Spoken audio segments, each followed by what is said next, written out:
So my name is Thuy and I am the president of the Hillsborough Democratic Alliance, which is the club in our town, and we are co-hosting this program with the Hillsborough Democratic Organization. Michele is our chair, and she will be running our YouTube live stream and Zoom. Wait.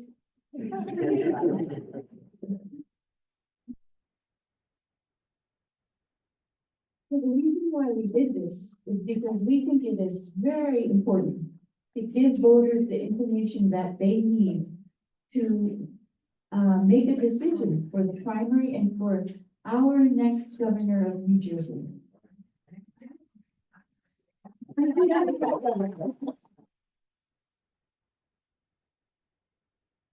So our theme this year is for the people.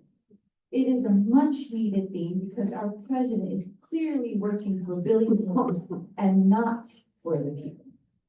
To that end, we asked registrants to submit questions, and we received 99 questions. So our committee and our moderators narrowed it down, and I think you're going to have a treat tonight because we have very good moderators, and we have we'd like to thank the candidates and their campaign teams for coming to Hillsborough. Since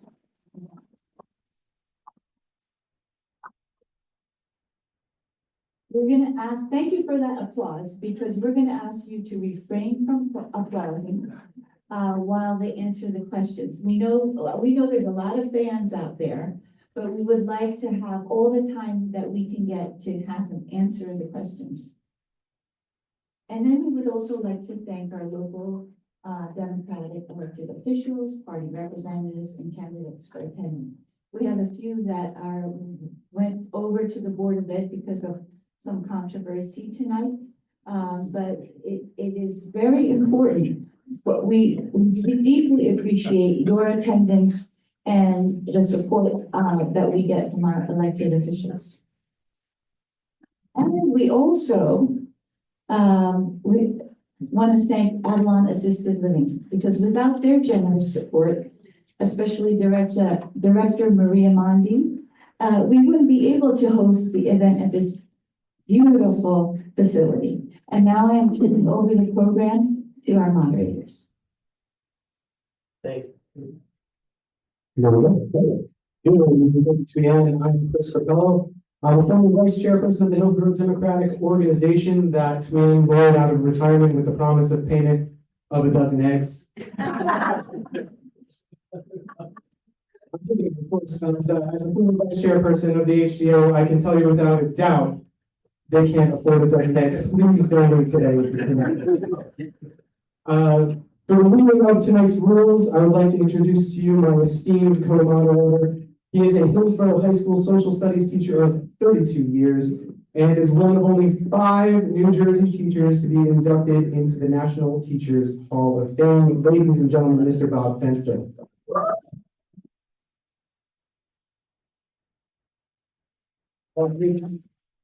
And thanks, Cris.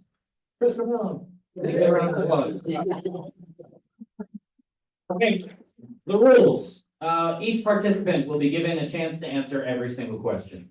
The candidate, Mayor Baraka will be answering the first question, responses proceeding towards the moderators in the first round. With each new question, we'll then go to Mr. Spiller and keep kind of doing a snake rotation. After 4 questions, we're going to flip the order and go the opposite direction. We'll let you know. We'll remind you of who's speaking next, but just wanted to maximize the ability of for everybody to get a word in edgewise and not in the same utterly predictable order.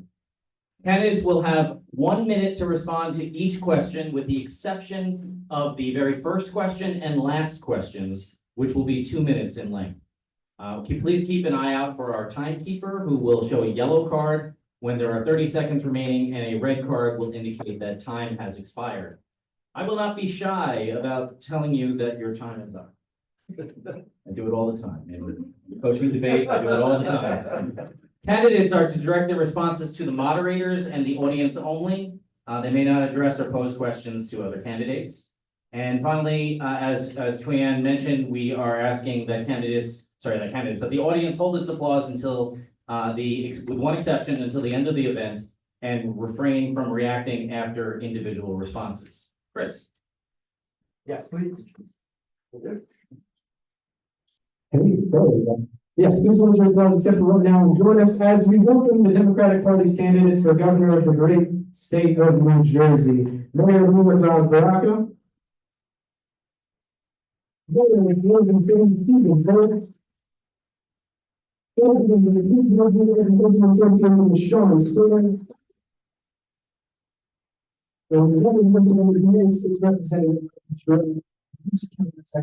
Dan Benson. Senate President extends his regrets but cannot participate as he is attending a wake this evening, and Congressman Josh Gottheimer is unable to attend or to send a surrogate. Candidates, here's the first question. Very well. You have 2 minutes to respond. What's the first priority item on your agenda that you are confident you can get accomplished within the first couple months of taking office?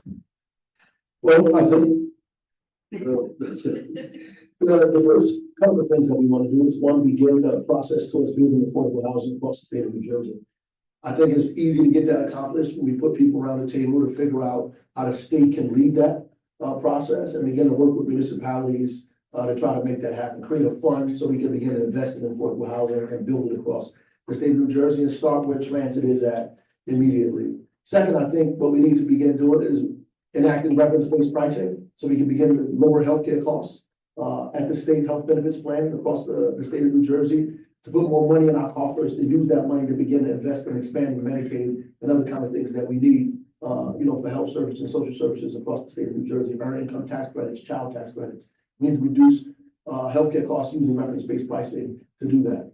We also should begin, which is a little bit more difficult, to repeal the Christie tax cuts, right? To the $15 billion that was given to the corporations in this state, millionaires and billionaires. Since Christie was there, it was not repealed by Democrats. About $15 billion. We need to repeal that, put it back in our budget. I think it's easier to do it now, given the federal tax cuts, cuts that are coming to New Jersey because of the money that's being withheld, and the tightness of our budget coming up this year gives us a veil, give us cover to be able to ask people to pay their fair share, to do for the state of New Jersey what the state of New Jersey did for them, which is give them a break. We need to now bring that money back into our coffers and begin to use it so we can begin to have a surplus, so we can begin to invest in people, in communities, in small businesses, and families. We need this now more than ever, particularly since the president that we have is completely out of his mind. And so we need somebody in the state house that has a plan to push back against that. Thank you. Well, thank you. Well, thank you. I appreciate everyone being here today. I know the most valuable thing you have is your time, so thank you for that. Listen, I talk about this all the time, that there's a lot of things that New Jersey needs to focus on. There have been longstanding issues for a long time in terms of how we make New Jersey more affordable. But let me say this first and foremost. If we're not addressing the fact that Donald Trump, his puppet master Elon Musk, are trying to come after every single resident in this state, trying to divide us, trying to make us feel scared, trying to go after the most vulnerable, trying to go after our kids, trying to go after the funding for our seniors, trying to go after us in every single way. If we're not standing up and addressing that, then we're missing the big picture right now. And as governor, that's exactly what I'll do. It's what I've done as a labor leader, as a teacher, as an educator, understanding that if we're not standing up again, making sure our students feel safe, they can never learn. It's the same thing here in New Jersey. And I say that, yes, as an immigrant. So for me, it's personal, right? Coming to this country as a young boy from Jamaica, I know there's a lot of things I had to deal with, but I never had to deal with the fact that ICE agents were going to come rip my brother and I out of our classrooms and say we're never going to see our parents again. I know that right now when I visit schools and I see so many folks who are keeping their kids home, missing out on the education that they need, it's because they're scared and they're worried and they're saying that no matter what anyone's saying, Donald Trump is threatening them and it's working, right? These are the moments right now where we need to lean into our values and show who we are. And when we do all of those things, yes, then we can focus on the longstanding problems, that we've seen in this state, making New Jersey more affordable, tackling the issue of quality, affordable health care, making sure we've got quality early education and childcare, on average $19,000 a year for families, making sure we're addressing the issue of housing, both first-time home ownership, but also how do we control those rising rent costs that are going up 20, 30, 40% in so many places. Yes, these are issues, they're important ones that we've got to focus on. I've got that experience, designed those plans as a labor leader, working with the legislature to get reductions in our healthcare costs while providing more people care. I've done that as Mayor of Montclair, passing the first ever rent control law. I've done that in terms of addressing these pieces that are drivers, but it does start with protecting every single one of our residents. Because right now, that's what's on the line. And right now, folks, people are scared. Every single one of us should be worried about that because it affects us all. Thank you. Mayor Fulop. First of all, thank you for having me today. Our campaign is different because it's direct, it answers questions straight, tells you what I'm going to do, and in detail. You asked a question about what we're going to do out of the gate. I'm going to tell you what I'm going to do in the first 60 days. And the reason that I can prioritize certain things in the first 60 days is because being a mayor and executive, I recognize the fact that I'm going to have political capital in those first 60 days and 90 days that I'm not going to have for the duration of the term. So you need to think about things that are tough to do, that you need to do immediately when you have the most political capital. The first one is reassessing the tax brackets. A millionaire's tax from 20 years ago is not a millionaire's tax for today. You need to be extracting on the revenue side people who have incomes of 2 million and 5 million and adding additional brackets.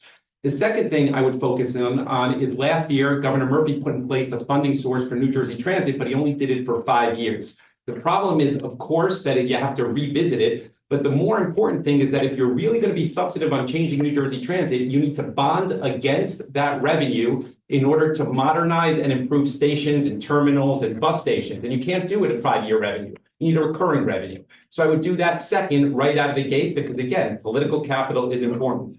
The third thing that I would cancel is the largest infrastructure project that is going on in the state of New Jersey now is a $12 billion project, which is the turnpike widening into Jersey City, into the Holland Tunnel. It's a stupid project because if you widen it to 25 lanes, it doesn't matter. You're not going to alleviate traffic because the Holland Tunnel is still 2 lanes. So right out of the gate, you got to recognize that you could reinvest those dollars. I would do it via executive order to reinvest those dollars into mass transit, particular to get started the Bergen extension of the Bergen light rail, also the Camden Cumberland extension of the light rail, and then improving the stations. Those 3 things are a priority for me because I recognize the fact that you won't have the same political capital to do that later. You asked the question, what would I do out of the gate? Of course, we want to fight the federal government. Of course, I got plans on affordable housing. But the thing is, right out of the gate, you got to do the things that are most politically difficult. Thank you. Mr. Benson.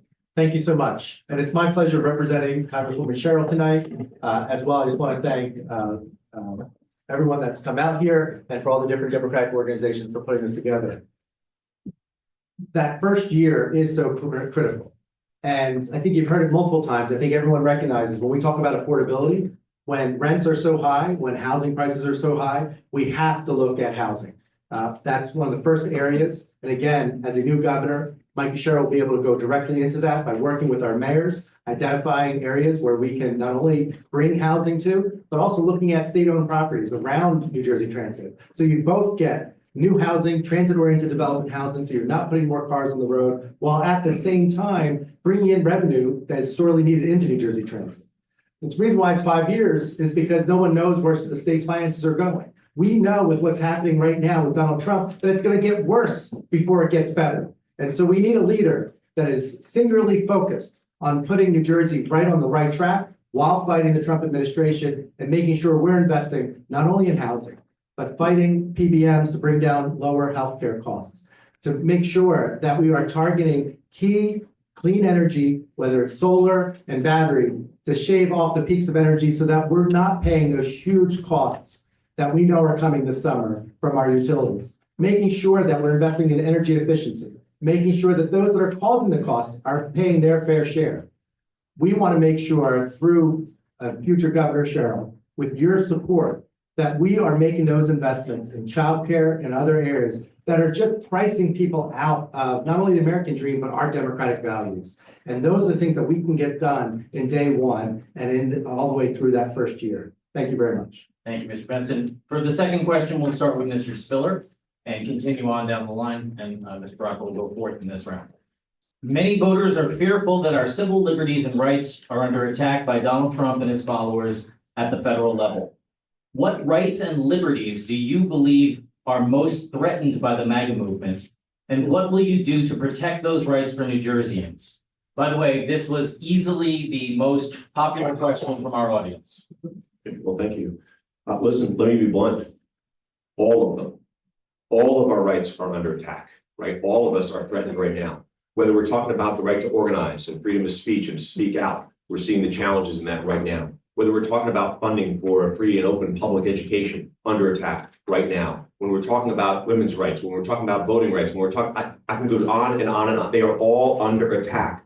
They're coming for every single one of us. That's what's on the line right now. And I know the impact that it's having, right? I've got that personal experience, understanding what that is to be able to come to this country. Yes, there's that privilege, but no one is ever holding over me the naturalization process saying, you speak out once you say the wrong thing that I don't like, and I'm going to pull it and send you back to Jamaica, right? That is something that's real right now. So I say it's going to take all of us mobilizing and organizing. Yes, that's why I've been down in DC protesting Linda McMahon's confirmation, or I've been at the Hands Off rally in Trenton standing with folks to say we're going to exercise our rights to speak up, to show that we will never bend our knee. Because I can tell you, if we allow them to do this bit by bit by bit, it will be all of us at some point. Thank you. I apologize for not reminding you that everybody that it's 1 minute for the next many questions. Can you repeat the question? What was that? Absolutely. Many voters are fearful that our civil liberties and rights are under attack from Donald Trump and his followers. What rights and liberties do you believe are most threatened by the MAGA movement? And what will you do to protect those rights for New Jersey? I think there are a lot of communities that are threatened. If I was to highlight the two communities that I feel like he uses the most as a punching bag, and they're vulnerable communities, it's the trans community and the immigrant community. And I think there are things that you could do in New Jersey to protect them both, and we should be more bold about that. I stand alone in the fact that I've said that I would reappoint Matt Platkin. He's been at the forefront of the conversation of attorney generals around the country pushing back on Trump, and continuity is very important in this point in time from a litigation standpoint. Secondly, I always talk about the fact we need to lean in more to our state legislature. You could argue with Republicans in Washington all day. You have Democrats in Trenton, immigrant trust acts, women's reproductive rights, gender identity. The first line of defense is a vocal governor that is going to push the legislature to enact things that are important. And then third, we've increased the surplus from $500 million to $6 billion under Governor Murphy. It is a good thing. In this moment in time, we need to be drawing that down in order to offset some of those cuts for those vulnerable communities, because some of them are between life and death. So those are the 3 steps I would take and who I would view as the most vulnerable in a vulnerable state. Thank you, Jersey. So I'm going to agree with 2 things that were said. 1, all rights are under attack. And 2, if you don't stand up for those that are most vulnerable, and that's what they want us to be silent. And that is where, Mikie Sherrill has given her oath to the Constitution, stood up and swore her an oath to the Constitution probably more than anybody up here. Whether it is serving in the military, serving in the U.S. Attorney General's office, serving in Congress. And each of those times, she recognizes that Donald Trump cares nothing about the Constitution. And the only way we're going to fight that, she's promised to appoint not only a strong AG to stand up for rights, but she herself believes that every aspect of government, working with civil society, has to stand up in every different area, whether it's the right for free speech, for those that are immigrants, those that are here legally, as well as those that are undocumented. We have to stand up for everyone, because when someone can be taken from their home or from the streets in the middle of the day or in the middle of the night, that is when we get to a place that's so scary, and that's where standing up, we can make a difference. Thank you. Mayor Baraka. We're already at a scary place. I mean, it's a very serious situation we're under. That's why I applaud what Senator Booker did as he spoke for 25 hours to defeat the record of this strong feminist racist.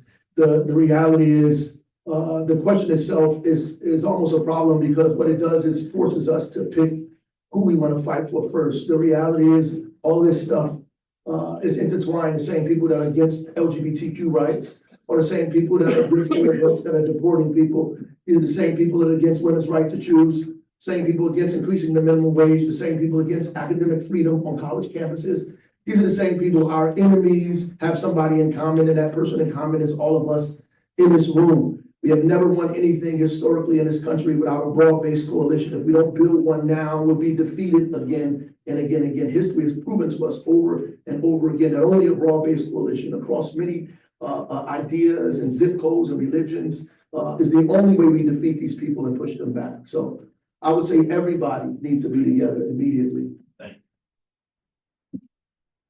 For this question, we will start with Mayor Fulop. A 2012 study right here at Princeton University found that due to 4 decades of government capture through campaign contributions, dark money spending, lobbying, and gerrymandering, and I quote the study, the preferences of the average American appear to only have a minuscule, near zero, statistically non-significant impact on public policy. Multiple cities and states have had success in combating this crisis in democracy with public campaign financing, ranked choice voting, and independent redistricting. As governor, would you support these reforms? And if not, what alternatives would your administration implement to ensure our governmental system would work for voters and not big political spenders? Thank you for that question. A couple things. We have a detailed government reform platform as part of our agenda on our website. It is detailed. It speaks to a lot of this stuff, both on what I did in Jersey City and what I intend to do as governor.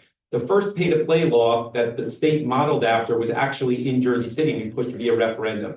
2 years ago, the state rolled back campaign finance. I would re-implement what was there prior, and I would push aggressively. Number two, the Oprah rollbacks. I've been at the forefront of that conversation. We need to reinstate Oprah as it was before and be aggressive about it, and the governor needs to be assertive. Three, I stand alone as the last 3-4 years being an unparalleled advocate for ranked choice voting. I stand with the group at every single intersection. Jersey City has enacted a trigger ordinance that we will be the first in the state to start with ranked choice voting. I say clearly every day as governor, I will advocate for ranked choice voting because I believe it's the next natural step in the progression of democracy here in New Jersey. It's really important to continue to get people more and more involved. So often in society, people tell you the fix is in, don't bother, and that's how they win. Mikie Sherrill, when she first ran for office, they were told, oh, there's no way you're gonna win that district. She got a 20-year incumbent to retire, and then she defeated a darling of the arch conservative movement here in New Jersey to win that seat back. And she did it because she built a coalition of people that were told there's no way you're ever going to win, got them excited and got them interested in running for local office, got them interested in being participating. So as governor, she supports expanding transparency to clean up dark money, fighting against Citizens United, supporting public financing like in the governor's races and looking at what can we do in other races as well. Making sure that there is access to information on candidates running, making sure that there is greater transparency in how campaigns are run. We want to make sure that everyone has a voice, that voice can be heard, and that's why it's so important that we do and we make sure that we protect the most important piece of that, and that's the right to vote. Well, I think it's important for us to see what everybody else is doing, first of all. Like, there's no candidate up here that does not support the things that are being said, not one. So to make yourself like you're the only one to support this stuff is just not true. Secondly, you should really look at what people are doing now. My candidacy is not funded by big time developers, corporate entities, big corporations, all of these huge law firms, not my campaign. My campaign is being funded by thousands, hundreds, even thousands of working class families who give $200, $250, $1,000, give money they don't have because they believe in our candidacy. We believe in democracy and spreading. That's why in Newark, 16 and 17-year-olds are voting in school board elections. And they'll be doing that this month, as a matter of fact. And so we support anything and everything that expands democracy, that takes big money out of campaigns, that makes it easier for people to vote, to not throw people off the voting rolls, to get rid of these county lines and these bosses. We support all of that, and we've been very vocal about it at the same time. But look at our campaign coffers and you'll see who's financing our campaigns versus everybody else's. Thank you, Mr. Mayor. Listen, I think the short answer to your question in the study that's there, the fix is in, right? People have figured it out, right? They've figured out that there is really nobody who is fighting for us, right? Whether or not one gets elected or another, we know the billionaires are going to be just fine, right? We know the Wall Street and the special interests are going to be just fine. We know that as we look at these big corporations, they're going to be just fine. And I think people are tired of it. They're frustrated by it. Quite frankly, it's why so many Democrats are staying home in these elections in terms of coming out and voting, because they're tired of just being told to go who to go vote for, as opposed to being part of that process. Well, I'll say this. I'm a living example of this right now. I'm not a party pick person by the bosses, right? I'm not one of these political elites here sitting here. I also look at the dollars. Yeah, we're raising it from that bus driver who can only give $20, right, to our campaign or otherwise, right? We're raising it from that school teacher, maybe not one in the Hall of Fame, but we're raising it from these school teachers who can give $100 or $200, right? But right now, the system needs to change. Because I can tell you that a system that has somebody who's polling second place in all the polls head to head, who's not allowed on the debate stage because you don't have almost $750,000, that's a system that is stopping our voices from being heard. And if we don't change the system, we won't get the changes that we want to see. Thank you, Mr. Spiller. Good time to remind the audience to please mute your cell phones. I think we've had 3 so far. The next question goes to Mr. Benson. Governor Murphy won his re-election campaign in 2021 by only 3 points. How will your campaign energize the Democratic base and attract independents and even Republicans to ensure a larger margin of victory? Mikie Sherrill, when she won her last election, right after, in 2022, right after Murphy's election, she ran 15 points ahead. In her district, Murphy won by 4%, she won by 19%. And again, she did that because she worked with all different aspects of folks, whether they were progressives, whether they were folks that just felt like, hey, they gave up on democracy, they got them out. She worked with everybody, labor unions and other groups, to small business owners, because she realizes if we're going to get these things done, we can't do this in silos anymore. We've all got to stand together. The reason why, we lost is because we divided ourselves as Democrats. And we have to come together. We've got to find that common purpose, and we got to inspire. I think that's what I saw with Congresswoman Sherrill. She's inspiring folks to get more involved, to use their voices together, to fight not only against Washington, but to make a real change in trend, because we know the status quo is unacceptable. Thank you. Well, I think that premise is incorrect. First of all, 500,000 less people voted, Democrats voted for Kamala than they did for Joe Biden. Over 1 million Democrats stayed home for Phil Murphy's last race. We don't have to chase Republicans around the state of New Jersey or Liz Cheney around the country. We need to go back and get the Democrats who stayed home. When we went to vote, we left 3 people in our house. The question is why? They're not inspired to vote. They're voting for harm reduction. People who do them less harm, and individuals who say they're going to do things and won't do it. The Democratic Party problem is not the Republicans, it's the Democratic Party. Our inability to message to people, to know who our base is, to talk to our base and bring those folks out to vote. We are a blue state that's supposed to support working families, but working families are the ones that are struggling the most in the state of New Jersey. Our healthcare costs are too high, our insurance costs are too high, our mortgage and housing costs are too high. We're giving money to millionaires in this state while making it difficult for working families in this state. We can't pay our rent, we can't pay our mortgage. This is difficult for working families in the state of New Jersey. We have to govern and begin to do what we say in New Jersey. So thank you. Yeah, look, there's a credibility issue, right? There's a credibility issue around who's actually going to do something for the folks in the state where life is so hard for, right? Because you're hearing it here, everyone's saying this, and quite frankly, you probably heard of folks who've been elected time after time after time again, saying they're going to stand up for a lot of these values, but it doesn't happen, or we just nibble around the edges. There's a credibility issue.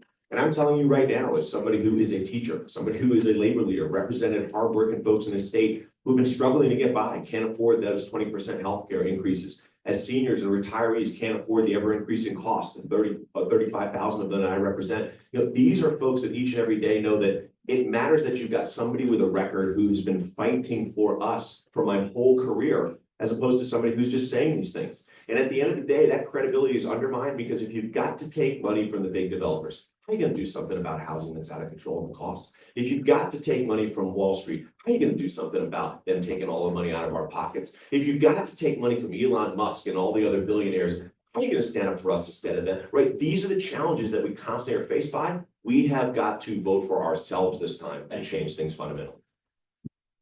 So I don't believe that you can win a statewide election just talking to Democrats. The largest chunk in New Jersey is independent, and more polarization is not what this country needs or the state needs at this time. We need somebody that can talk to both, has a clear vision. Clear vision is key, being able to answer questions directly and articulate how what you believe will impact them in a positive way. That's number one. Number two, you need somebody who has core convictions and can articulate that. That's linked to number one. Number two, or 2A, I would tell you, is related to, young people. You need to encourage young people to come out. We've all gone through this endorsement process up here on the stage, and it's an intertwined web of New Jersey of who knows who. The most important endorsement to me is one that we all competed for, which is the College Democrats of New Jersey, because those young people, when they endorse me, have no biases. They have no relationships. We all articulated our vision, and they voted on who they believed was best for them. Those are the people that you need involved if we are going to be successful come November. Thank you, Mayor. All right, so we're gonna change direction on this round. We're gonna start with Mayor Baraka and then come around to Mr. Benson. That's the same direction. No. Should we get, you get the question and then he Then I'll gets be the second second. and then Yeah. Mr. Spiller will be fourth in this, right? That's what I'm used to being first. All right.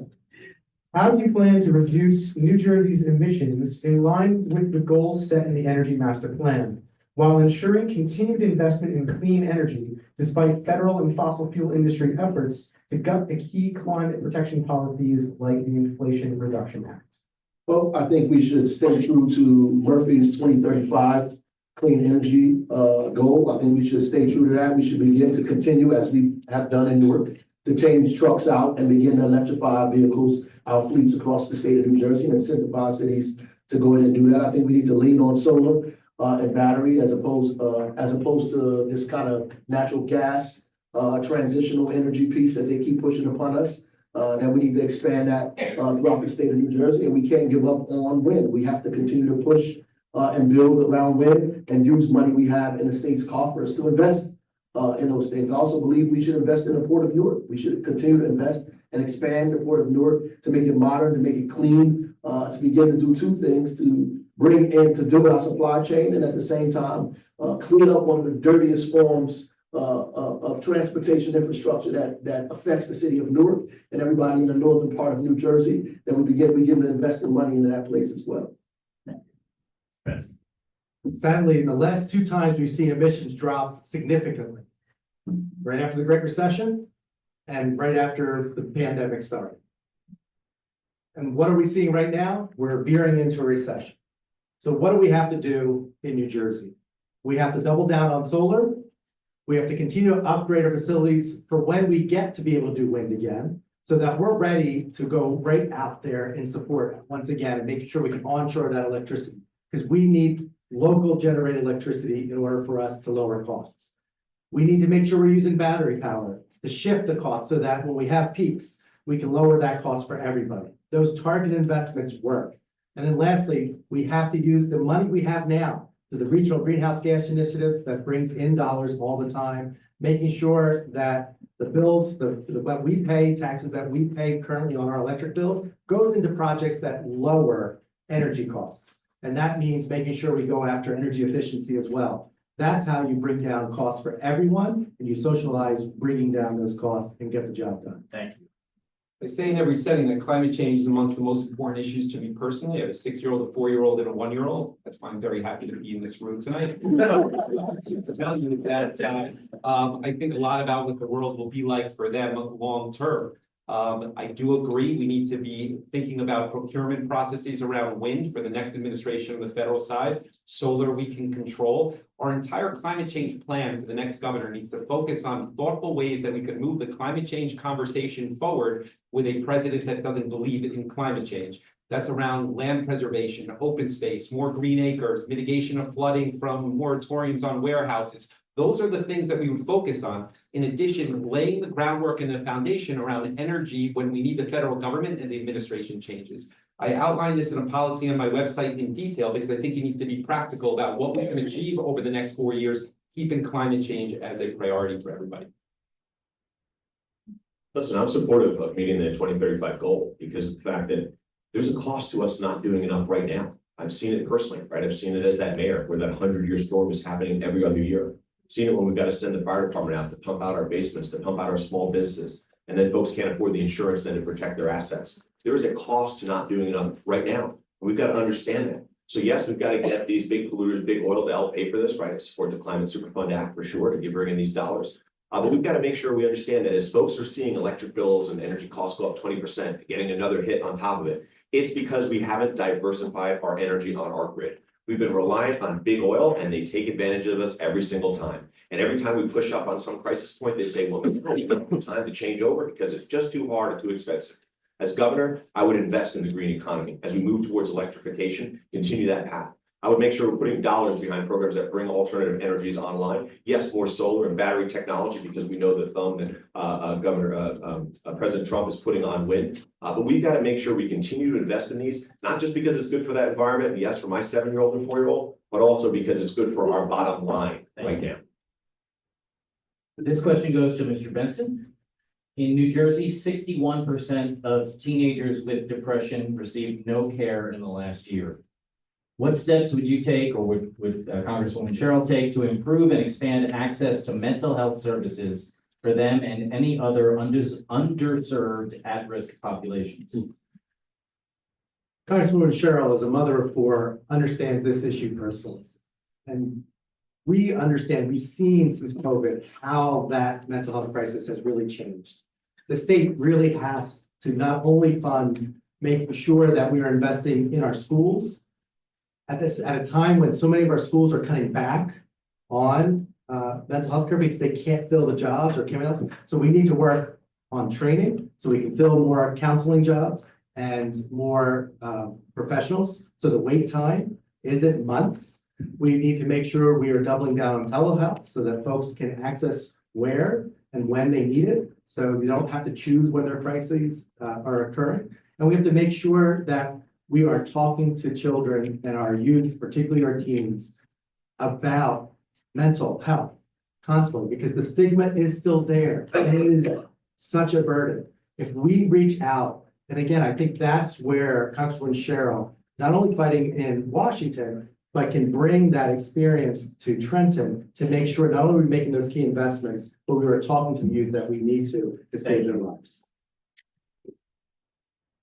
So we need more mental health professionals in schools. That's a given. We need to make the process easier to get certified, easier reciprocity between other states, people that are certified elsewhere to come here. I think that's very important. We need to have more synergies with our universities on job gaps that exist throughout New Jersey and making sure that our universities are training professionals for things that we need. It doesn't happen today. That is a longer term fix. The third thing I would highlight is the fact that reimbursement on mental health counselors, social workers, Horizon has squeezed the entire market with an entire monopoly. And you need a governor that's willing to speak to the fact that you need competition because your providers need to be compensated better in order to attract people into the profession. The control that Horizon has on healthcare professionals throughout New Jersey is directly correlated to the problems we have in attracting professionals in the space. And I talk often about the fact that we need to squeeze that and correct that in order to move the state forward, particularly around mental health. Thank you, Mr. Mayor. So listen, I've seen this issue, firsthand as a teacher, somebody representing educators throughout the state. We know the challenge has only gotten worse through the pandemic here. And while we're all talking about mental health, and especially mental health of our youth, the problem is we're not doing enough about it, and it's only getting worse. Donald Trump right now is cutting the very funding for so many of the programs that have shown some success here. That's what we're facing right now in this moment. Right, as governor, it's going to take investing in these programs that we've seen have success. It's going to take understanding that it is not just an either or conversation of do students receive these services in schools or out of schools. It needs to be a both conversation. How do we provide the mental health professionals in the spaces where, as an educator, you can direct someone to, which is a challenge right now. And we've got to make sure that as we are, leaning into this work and of course trying to move forward on their behalf, that we're not set back by the fact that so many of these, oftentimes you see programs getting cut, despite what before even Donald Trump was doing this. We've got to invest right now in these programs and make sure the kids get the services. Everybody talking about their kids. I have a 5-year-old and 2-year-old. They go with these chairs. But ultimately, we have outreach centers that provide psychiatric treatment and social services on the street where people are, for homeless individuals, for young people as well. We have an Office of Violence Prevention that we started, that the state also picked up, and by the way, the federal government as well. Office of Violence Prevention, that was social workers in precincts, social workers in a youth house, with social workers in a re-engagement center to engage young people who are not a part of all these things that folks are talking about, disengaged youth. We need what we call schools, community schools, to expand schools in the day and the evening, to really use nonprofit organizations and community-based organizations to put in schools to partner with teachers and counselors so they can provide services for young people while they're in school and at school. These are things that we're investing in today. And when I go to the State House, we'll be investing in it statewide. And my 5-year-old and 2-year-old will be here with them. I'm hoping that whoever wins, there'll be a play date for all of you.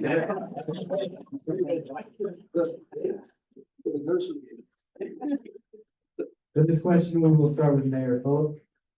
New Jersey is unaffordable for many older residents because of high property taxes and increases in utility, water, and sewage bills. Many New Jerseyans age 50 and older are considering leaving the state in search of lower taxes and a lower cost of living. What is your plan to allow residents to age in place and to make it affordable enough to stay in New Jersey? I think there's a couple things you could do. First, I think it's a priority to reinstate the COLA that Christie took away. I talked about that. That's a cost of living adjustment for public sector workers. Very important to readjust that, particularly in a time of massive inflation. They've had massive reduction in the amount of the money they have. That's number one. Number two is State New Jersey is a program that the legislature put forward a couple of years ago. It's a shell game. It's not funded today. It needs to be readjusted so that you're not subsidizing seniors that make $500,000 a year. You need to lower to 100 to 150,000, subsidize renters a little bit more in order to make sure that you're covering more seniors with significant property tax reductions.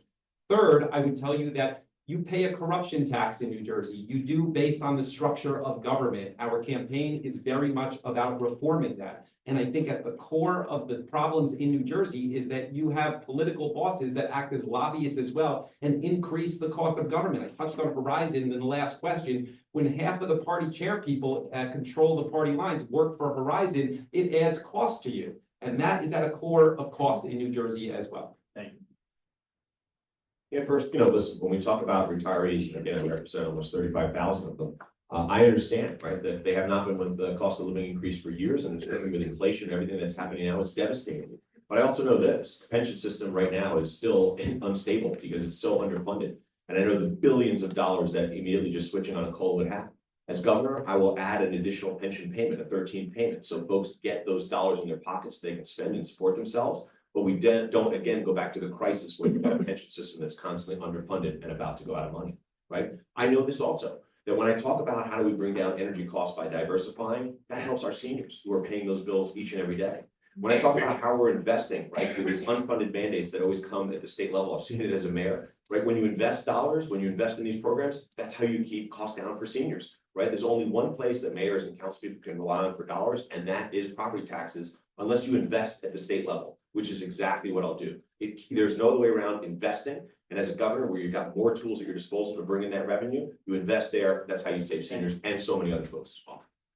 So we all agree that the cost of living increase needs to be added to our pension, we need to fully pay the pension. The reality is we have to get the money to do that, which means we have to bring those $15 billion from Christie tax cuts back to our budget in order to make this happen. We have to begin to put a luxury tax in place for folks. We're taxing people's gas, but not their limousines or their private jets or their memberships. We have to find a revenue to put in our budget in order to fund the cost of living increases that Christie took away, that no Democrat put back. In fact, we have to begin talking about reducing healthcare costs. Reduce healthcare costs by talking about a single payer system, by talking about what Medicare for all looks like in New Jersey. We have to do that. I mean, that's the way we reduce our expenses and bring money back into the house at the same time. We have to reduce energy costs across the state. You have to do something about what BPU is doing, given these huge increases to these energy companies. We have to have alternative forms of energy like solar, like wind, to be able to reduce energy costs for residents of the state of New Jersey. And lastly, I would agree that state of New Jersey is too cumbersome and it's too much. We need to cut that and make sure we're giving it to people who need it the most and not the wealthy in the state of New Jersey.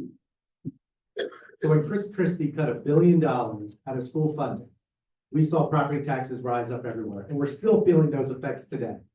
We need to continue to reform the way we fund our schools, which is one of the largest drivers of property taxes. We need to make sure we are lowering healthcare costs. I talked before about going after the PBMs, but we have to have greater transparency in our hospital bills and in other costs in the healthcare system. We need independent audits of our state health benefits plan and other public health benefits plans, so we can find ways to reduce costs and reduce the cost of government. And energy, I talked about, you have to make targeted investments to bring down those costs. And yes, hold those utilities feet to the fire too, so that we're not paying for a lack of investments that are occurring in other places or a lack of generation that they should have been making. So we have ways to do that. And Mikie Sherrill, as governor, will focus her energies on bringing down those costs so that seniors can stay in the communities where they live. and not making sure by having housing invested for working families, so those families don't have to move in with our seniors, and having that multi-generation housing that we're seeing grow and grow right now. This next question is for Mr. Spiller. New Jersey has been one of the early adopters in codifying LGBTQ+ rights. But attacks on the community, particularly transgender, non-binary, and gender fluid individuals have been increasing. What more can be done to ensure their protection? Listen, it's just unconscionable where we're at right now. I say that as an educator. Quite frankly, in my role as an NJA, I've used every tool at my disposal to stand up for our students, our most vulnerable. We know that these are the kids we're talking about who are most at risk of suicide, bullying, becoming homeless. It's not who we are, right? And I've stood up right now with fellow educators to say, hey, we're going to partner with our state attorney general to provide opportunities for folks to report when districts are not protecting and standing up for every single student. We've seen success there. Been part of groups in terms of working in partnership, right, to make sure with Garden State Equality and others that our transgender guidelines are codified into law and strengthened. So again, students aren't worried about what this is going to mean for them. As governor, yes, I'd use our attorney general, I'd use the laws at our disposal to make sure we're having these things happen faster. But it's also, again, using the bully pulpit to stand up and say, hey, folks, this is just wrong, right? When we're going after the most vulnerable, it is wrong. It is not who we are. So yes, using the law, using those protections, codifying the pieces that I have been a leader working to do right now, it is important. But we've got to use all tools at our disposal in terms of appointments, the boards of eds, et cetera, at the state level to make sure people are protected and our students especially. Thank you, Mayor Baraka. There are bills right now that we can support. There's a bill right now that we need to be making sure the governor is in front of to make sure kids are not outed by teachers in school to their parents. Usually when kids are outed like that, they become homeless. 40% of youth homelessness are LGBTQ youth. We need to make sure we support that bill. We need to support the bill around gender affirming care. We need to support these immediately. This is something the governor can do today, right? To codify this stuff into law. So that we're not out here allowing the federal government to target and attack our children. We have a good opportunity right now to speak back against what's happening federally by standing up for these laws right here in the state of New Jersey. We have a chance to do that in June and again in November. If you pick the right person for governor, we can protect our young people in the city, no matter how they identify. Thank you. There's a lot we can do. And we have a lot of state laws that are protecting the LGBTQIA plus community. But what's really important is when big corporations, when big law firms are trying to appease the Trump administration and they're breaking New Jersey law, we have to go after them. We have to stand up for our state laws that are trying to be trampled at the federal government.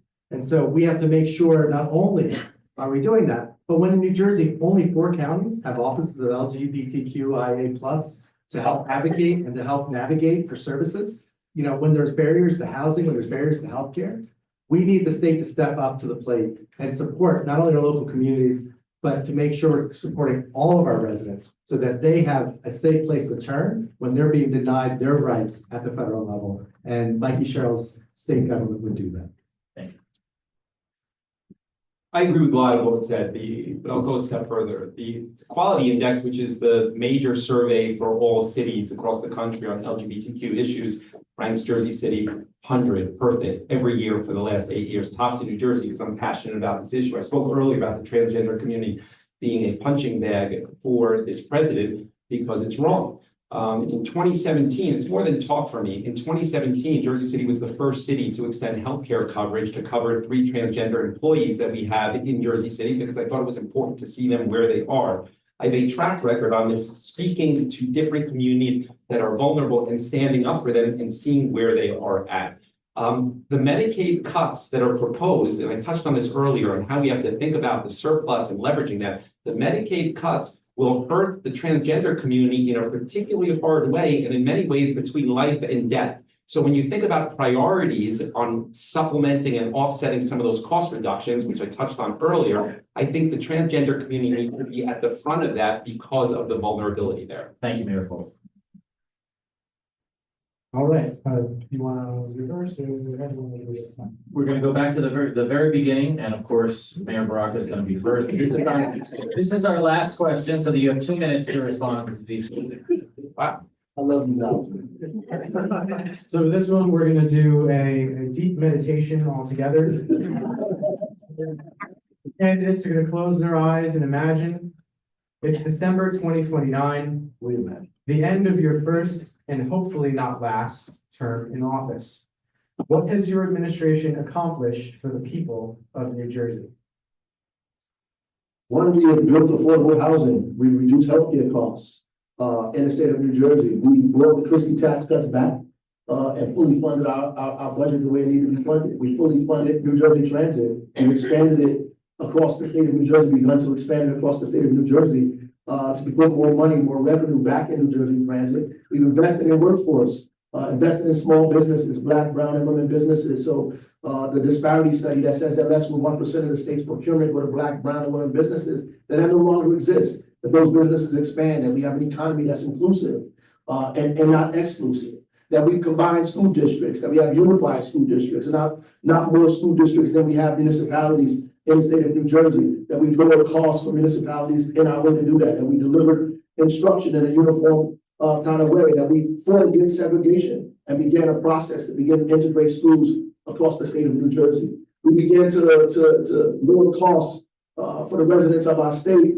and make our economy more accessible to the folks in the state of New Jersey. We build a democracy that's representative of what we believe in the state of New Jersey, that pushes back against what Donald Trump is doing to this state and to this country. We are able to hold our heads up and put our shoulders back because we've begun a pathway or a few steps down a journey to make New Jersey an economy, a state, a democracy that's inclusive of all of us, that visits all of our homes, no matter our zip code, our nationality, our religion, how we identify, and we become an example for the rest of the people around the country. The best way, in my mind, to fight Donald Trump is to prove him wrong, to prove that democracy works, that our economy can grow with diversity, equity, and inclusion, that all people can be a part of this economy and it can grow. That we can take care of the least of us. We can take care of the folks that are most vulnerable in the rising tide will lift all boats. And we can get back to the things my grandmother, who's 99 years old, who was a gardener, who came to this city, came to Newark, looking for opportunity for her and her children. We can get back to those times where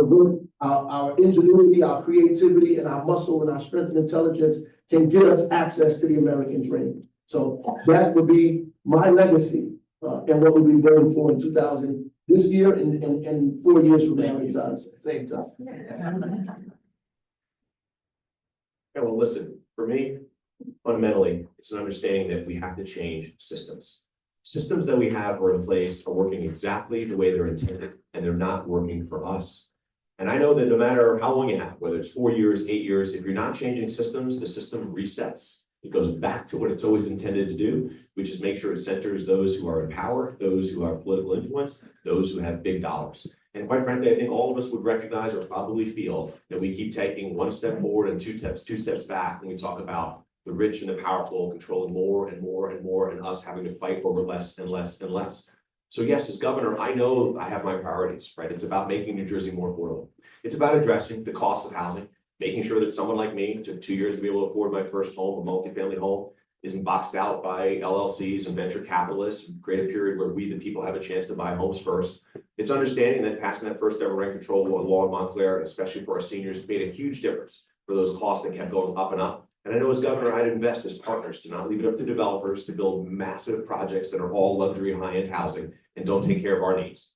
I understand, yes, that it's making sure we design healthcare plans that save folks billions of dollars, as I have done as a labor leader with the state plan right now, and need to do that for every person in this state, because these 24% increases every year are making people have to make tough choices between food on the table or the healthcare they need.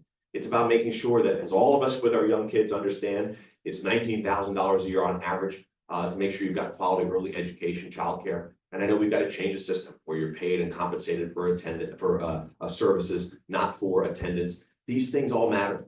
But I'll tell you folks, if we're not changing the systems, all of that gets reset.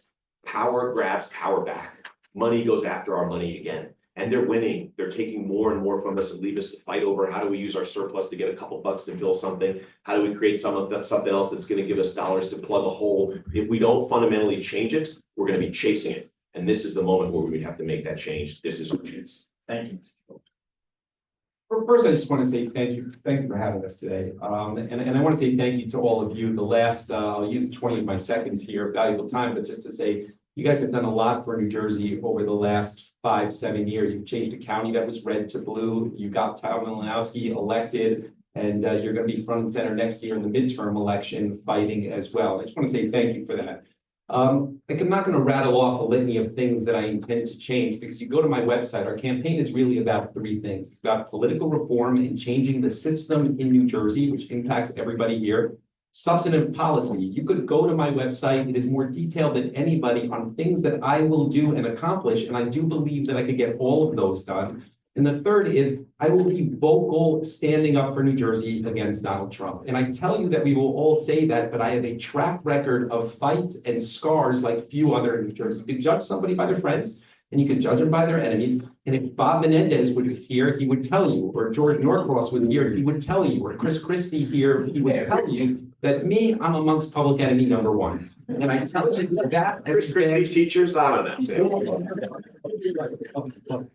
When Bridgegate happened, it focused on Fort Lee and Jersey City.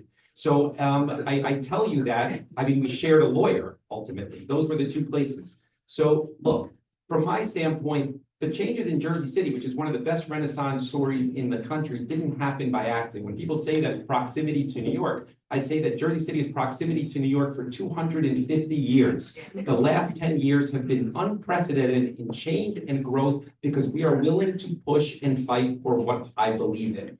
And I would be the same type of governor. I would push for the things that I've outlined here today in detail. When you asked me a question here earlier, I said, here are the 3 things that I will do if I am elected specifically on that topic. I could have sat here and told you platitudes and all that stuff, but that's not what the campaign is about for me. It's one shot at this. There's no fallback position for me. There's no alternative job that I'm holding on to. It's running for governor to change the state of New Jersey. Thank you. I want to add my thank you, not only just to the organizers, but to everyone watching at home, everyone that is here. Mikie Sherrill got into politics because she wanted to fight Donald Trump. It's in her DNA. She understands how important it is for us to stand up for those that are most vulnerable. That is why she's running for governor. She wants to take the fight that she did in DC now to the State House and become the gold standard for Democratic governors across the country on how not only to resist, but to thrive in a time when we are fighting against a Trump administration and the MAGA values. We can do that by investing in workforce housing that helps bring down the costs. And we invest in childcare so that we're not paying childcare at the same price as our mortgage payments in so many cases. Making sure that we bring down energy costs by having targeted investment in clean and energy efficiency. Making sure that we go after the powerful healthcare industries that are driving up costs for everyone. Mikie Sherrill has a plan for each of those. She's talking about it in groups like this and in rooms like this all over New Jersey. Please join her as people joined in her first congressional race to win back people, to see that people-powered campaigns work, and that when we all work together, not only do we win, we thrive here in New Jersey. Thank you so much. Thank you, Mr. Benson. If there's one thing teachers know how to do is end on time. We have those bells. We don't have bells here tonight, but we are on time. Let's give it up for all 4